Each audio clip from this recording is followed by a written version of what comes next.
जयपुर से अजमेर के हाईवे की वो सड़क जहां का मंजर मानो ऐसा हुआ कि जैसे जलजलाया हो। शुक्रवार की सुबह गैस टैंकर में लगी आग, धू धू कर जलती हुई गाड़ियां, कई मीटर तक आग की लहरें, हवा के साथ साथ कभी इधर कभी उधर बल खाती आग, सब कुछ तबाह करने को मानो तैयार हो। सड़क पर चीख पुकार, जलते हुए लोग, जो जहां बैठा था वहीं भस्म हो गया। किसी नौजवान की गिरी बुलेट, बिखरा हुआ टिफिन, किसी की गिरी हुई रोटी तो किसी के जलती हुई हड्डियां और भस्म होता शरीर। जयपुर हाईवे में शुक्रवार की सुबह का नजारा कुछ ऐसा ही था, जब गैस से भरे ट्रक को टक्कर लगने की वजह से शोले के तौर पर तब्दील होते हुए लोगों ने देखा। शुक्रवार को एक एलपीजी टैंकर एक ट्रक से टकरा गया। अब तक 14 लोगों ने इसमें दम तोड़ दिया है और 35 से ज़्यादा लोग झुलसे हुए अभी भी अस्पताल में इलाज करा रहे हैं। घटना के बाद भीषण आग लगी, जिससे जयपुर अजमेर राजमार्ग कई घंटों तक बंद रहा और इस दौरान एक गोले के रूप में तब्दील हो गया।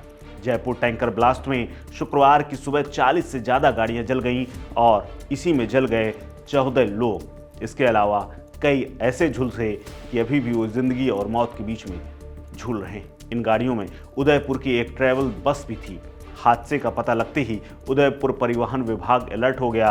बस के बारे में जांच पड़ताल हुई तो बस के मालिक के बारे में पता चला और साथ ही ये भी पता चला कि ये बस 1 साल से ज़्यादा वक्त से बिना परमिट के दौड़ रही थी। इसका ऑल इंडिया लाइसेंस भी पिछली जुलाई में खत्म हो चुका है।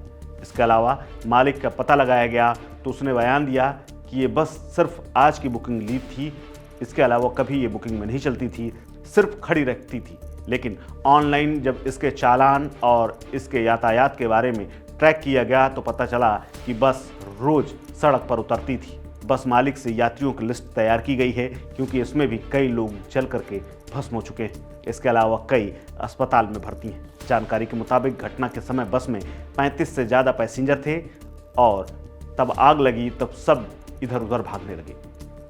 कहा जा रहा है कि लेक सिटी ट्रैवल बस के संचालक अब्दुल सलमान खान से जब संपर्क किया गया तो उन्होंने बताया कि इस बस में यात्रा करने वाले यात्रियों की सूची उन्हें तो नहीं पता, लेकिन वो प्राप्त करने की कोशिश कर रहे हैं, क्योंकि ड्राइवर और क्लीनर फरार हैं। इसके अलावा आरटीओ ने भी इस पूरे प्रकरण की जांच की बात कही है।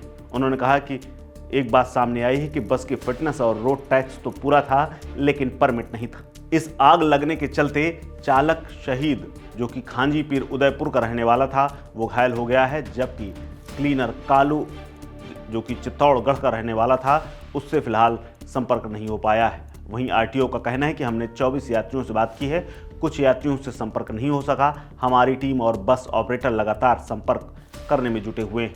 इसी बीच में वहां पर मौजूद तमाम चश्मदीदों ने बताया है कि भीषण हादसे में जिसने भी इस हादसे को देखा उसकी रूह कांप गई, क्योंकि एलपीजी गैस से भरे सिलेंडर में ब्लास्ट के बाद दर्जनों गाड़ियों में आग लग गई।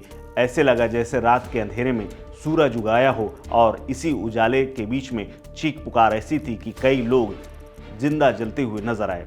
इसी बीच में ऐसा भी नजर आया कि कई लोग जलते हुए भी अपनी गाड़ियों को चला रहे थे और भागने की कोशिश कर रहे थे, लेकिन आग इतनी भयानक थी कि उसे बुझाने का भी कोई प्रयास नहीं कर सका और जितनी जल्दी हो सके वो निकलने में ही भरोसा करता नजर आया। इसी बीच में ट्रक में ड्राइवर के पोस्टमार्टम के लिए सिर्फ उसके अस्थियों के रूप में एक पोटली के तौर पर उसका शरीर मिला, जिसे पोस्टमार्टम हाउस ले जाया गया। दिल दहला देने वाली घटना को देख करके कई गाड़ियां जिस तरह से जली हुई हैं, उसको देख करके लगता है कि न जाने कितने लोग इनमें बैठे होंगे और तमाम लोग जो सफ़र में निकले थे उनका ये आखिरी सफ़र साबित हुआ। मौके पर पहुंची रेस्क्यू टीम को कई वाहनों से सिर्फ हड्डियां ही मिली हैं। इस हादसे का शिकार हुई स्लीपर बस के बारे में कहा जा रहा है कि आरटीओ चाहते तो ये बस किसी जगह खड़ी होती या फिर सीज हो चुकी होती, लेकिन भ्रष्टाचार का भी मामला खुलता हुआ नजर आ रहा है। अब अधिकारी जागे हैं और उन्होंने ये भी फैसला किया है